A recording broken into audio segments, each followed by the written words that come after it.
Subscribe now and press the bell icon. Never miss an update.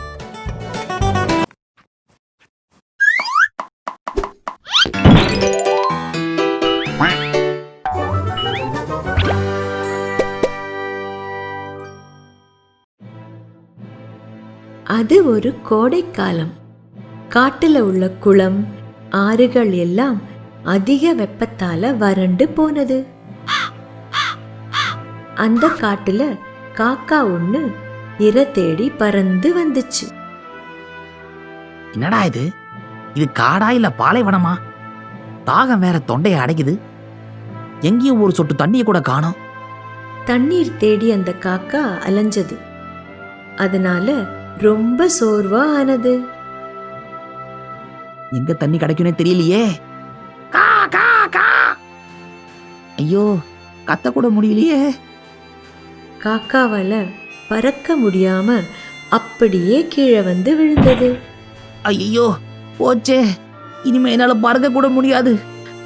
தண்ணி தண்ணி வேணும்.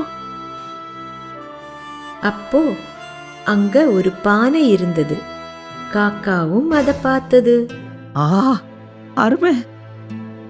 பானை தண்ணி எல்லாத்தையும் குடிச்சிட வேண்டியதுதான்.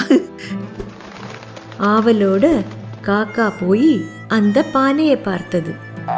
அட கடவுளே, தண்ணி என்ன இவ்வளோ கீழே இருக்கு? காக்காவும் எவ்வளவோ முயற்சி பண்ணியது. ஆனால் அதால கீழே இருக்கிற தண்ணிய குடிக்க முடியல. யாரா பானை எவ்வளவு பெருசா செய்ய சொன்னது? என்னால எடுக்க முடியல. பானையை கீழே தள்ளிவிடவும் முயற்சி பண்ணியது.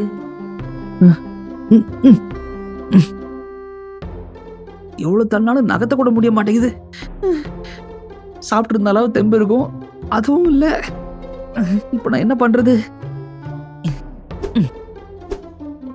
இந்த கல்லை வச்சு உடைச்சிடலாம்.